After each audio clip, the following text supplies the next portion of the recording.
As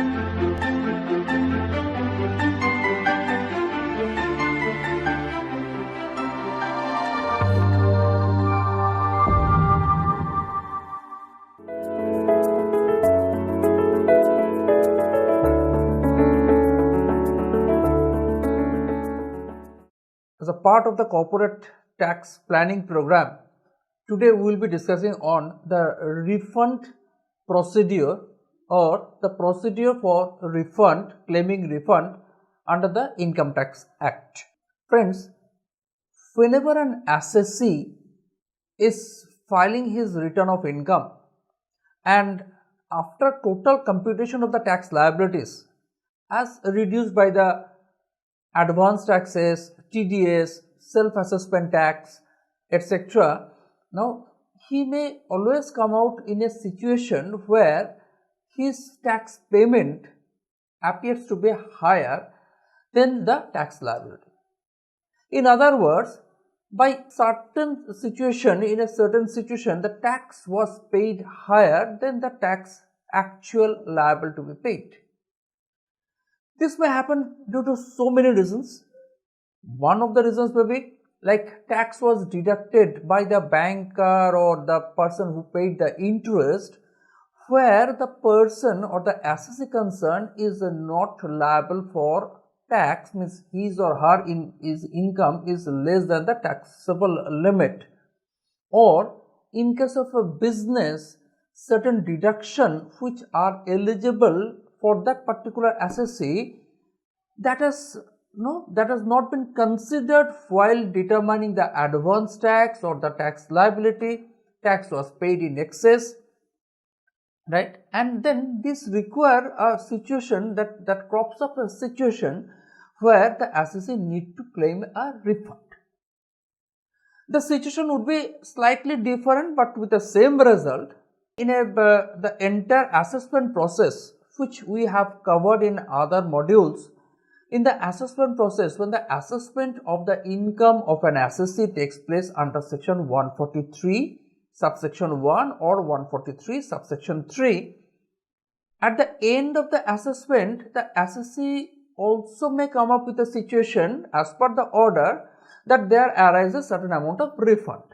Means the assessee claimed certain deductions, certain benefits, and the assessing officer also allowed that thing subject to all the verification under the Income Tax Act.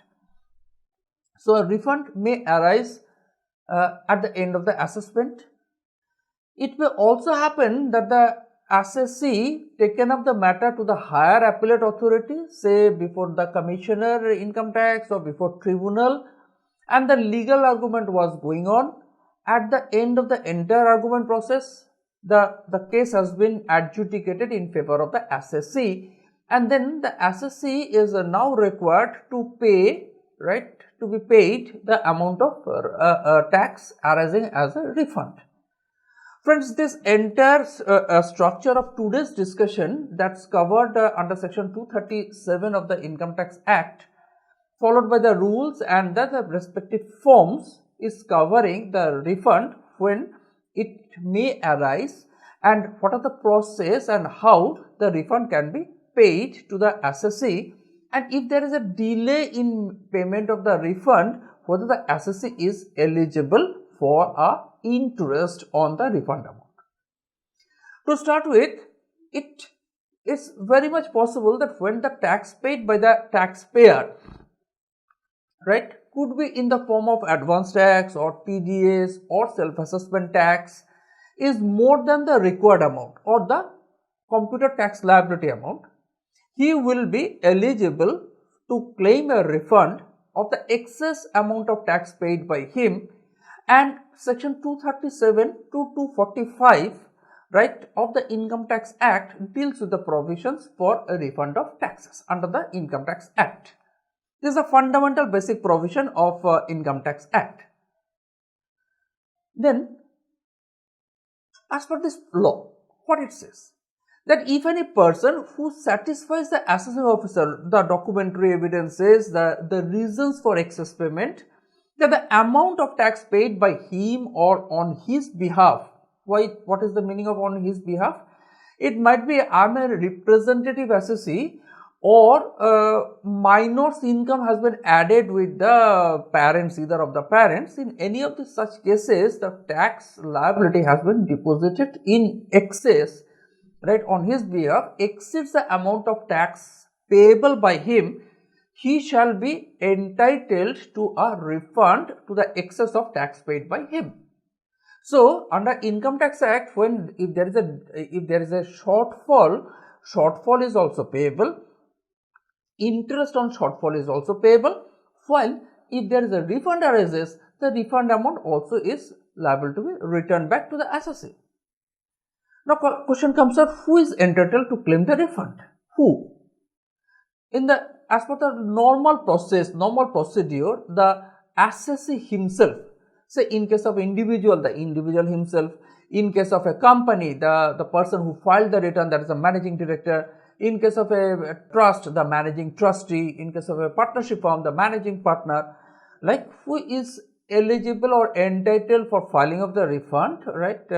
Who paid the tax is entitled to claim the refund of the excess amount of tax paid by him or her, or by the entity. Entity means company or trust. Now, there may be certain special cases in which the refund is to be claimed by a person other than the payer. It's like the income of special. What are the type of special cases? Like, income of one person is included in the total income of another person.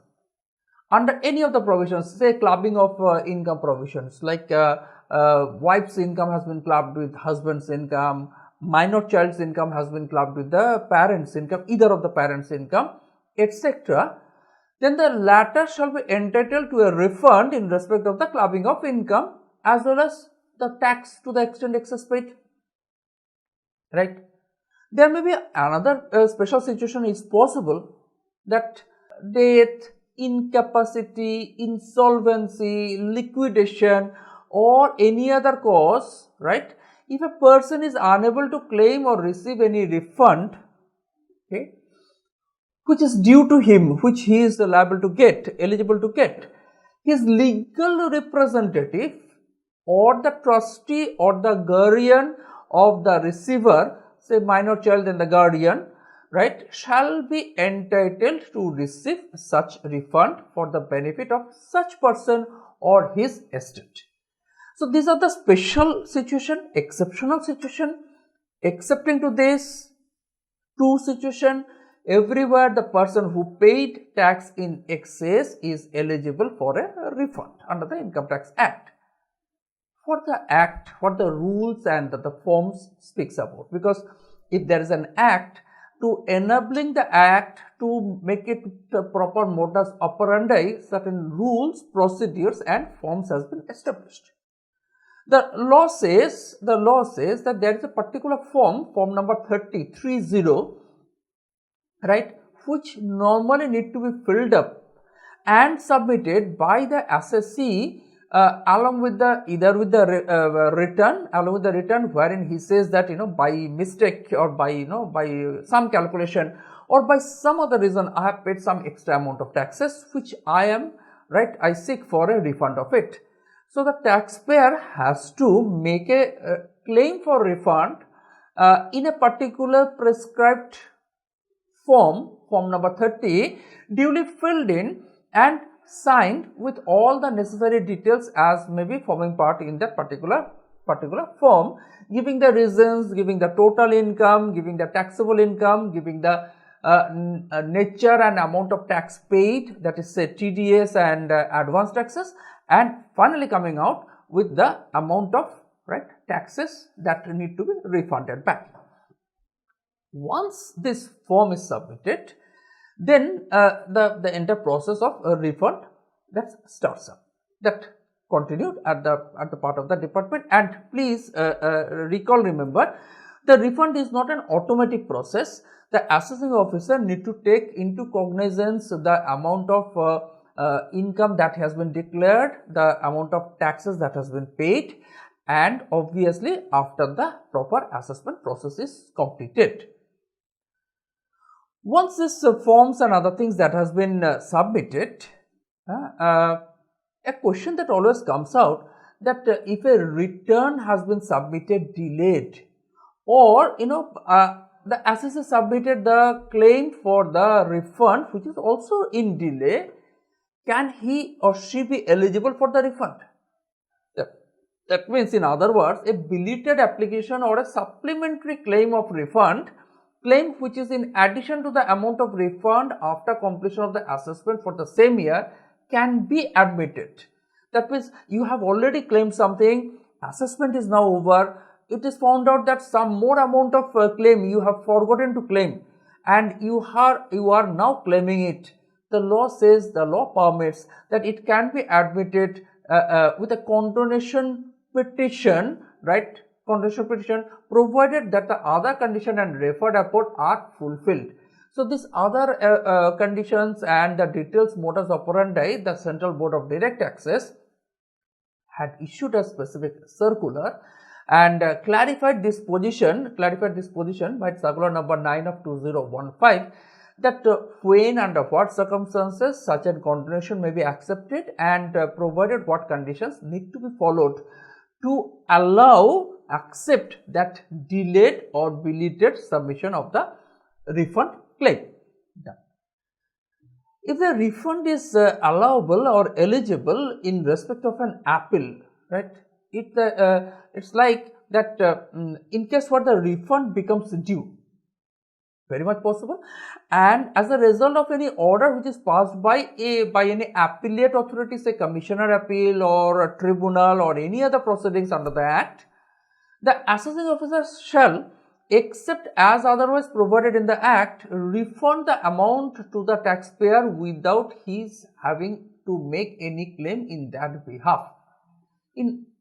It means to clarify that if in an appeal, that means the higher jurisdictional authority decides that some amount of refund to be paid to the assessee, the assessing officer, when this order comes to the assessing officer should process the refund, should clear the refund, should pay off the refund, and what the law says, what the act says, that refund of the amount to the taxpayer without having to make any claim in that behalf. That means out of the refund he cannot say that you have got a demand and adjust it.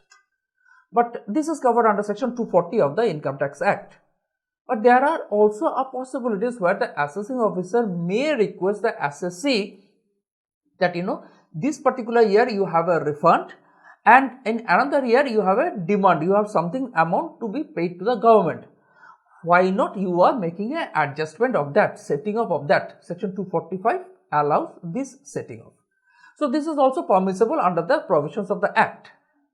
Finally, we are coming to the situation where if the refund is processed delayed, or if there is a delay in processing the refund, assessee gets the refund after the due date, then what will happen? Is he eligible for a interest? The law says 244 capital A of the Income Tax Act provides this situation. It says that if the taxpayer do not get the refund in due time, in such a case he is granted interest on the delayed refund for the period of the delay.